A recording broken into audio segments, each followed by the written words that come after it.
as I said to Tommy, a lot of surprised eyebrows went up this week when the decision was made to make it 6 versus 6. Sure. And people are concerned that the maps are going to be too small. They were making it more run and gun, and they're going to make it COD, and it's the one thing they all fear on the forums. And I don't know. I mean, I played that map here today, and to me it felt pretty big, I have to say, even relative to the old Graw maps. But I don't know if it's because maybe the scale of everything's bigger, because the character models are bigger, the building models are bigger. But I mean, I think maybe there is less routes to go, but there's certainly a lot more elevated level changes compared to the old Ghost Recon days. Can you expand or add anything on that fundamentally? Yeah, so with the so in terms of the scale of the maps, it's what you mentioned about pacing, right, and about being too run and gun and being too fast paced. It's one of the reasons why we decided to go 6v6, right? Because basically when we were playing 8v8, it was just kind of too much chaos, too difficult to communicate with your teammates, and we started to lose some of the intimacy that we wanted to get out of the game, and a lot of that kind of slow-paced experience, that slow-paced tactical experience. So we decided to go to 6v6, and it's really helped with the pacing. It makes it a lot easier to communicate with your teammates.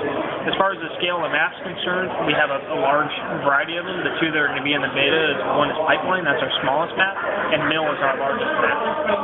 Compared to the other Graw maps, Mill is only maybe 250 meters, so it's really not that big compared to some of the maps that have been in the last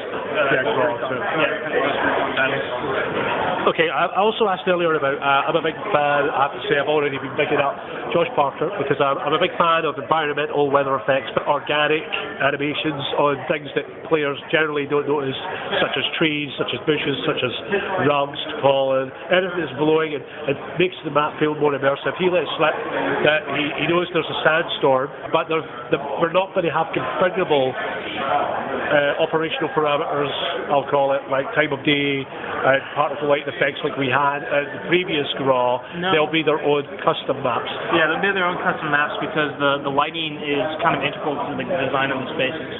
Lighting is something that we take account for at level design. It's not just something that we change on the whim. So basically, the lighting is a very important part of the design of the space, so we take it into account from the get-go.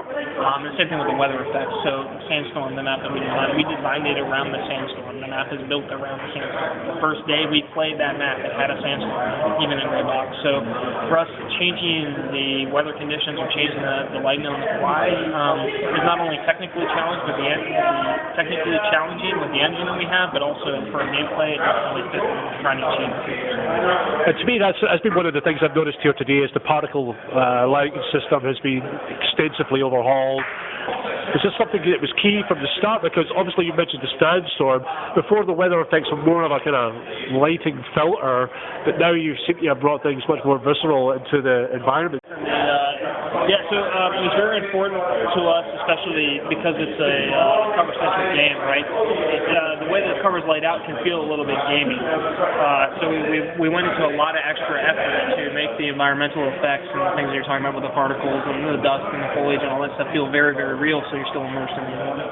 Because it's a Ghost Recon game, and we want the player to feel like they're playing as a ghost, or they're playing as a Vodark, they're playing as Special Forces operator. So we wanted to make sure that we take it to the next level, just so you feel like you're there. One for the forums. In your opinion, what is your favourite piece of level design or environmental design or lighting design? Ooh, boy, favorite piece. Something that you kind of went, that sounds like a really good idea, you tried a model, but the results when the team brought it back to you, you were kind of thinking, that's pretty spectacular, we've got to put that in. We've got a few maps where moving objects are part of the gameplay. Like we have a map called Market, and there's a train that passes through, and it actually blocks line of sights between sniper positions, so you'll have a bead on a dude, and all of a sudden the train will come through and you can lose it. Nice. And then we've got another map called Underground that has a big rack of missiles that come out of the center, and it's constantly rotating during the match. And then Sandstorm, like you mentioned before, the Sandstorm comes in, and that type of stuff, like the environmental factors affecting the gameplay, is pretty cool stuff. Yeah, I'm looking forward to seeing that. This of a couple of other people. I asked whether, it's like the battlefield. Obviously, Gunsmith, we've got the laser designator, we've got the tac light, and I asked whether it was similar to Battlefield. But have you designed like the night maps or weather maps where the lighting will actually interfere with night vision gear or scopes or materials deliberately as a tactical? We haven't really done anything anything in terms of tactical light. I mean, just even just environmental, like headlights off a truck or anything. Definitely. In the campaign, that stuff's all affected. In terms of the adversarial, the night vision thermal, there's not really much that in the maps that's going to affect them. It's just what's in the map.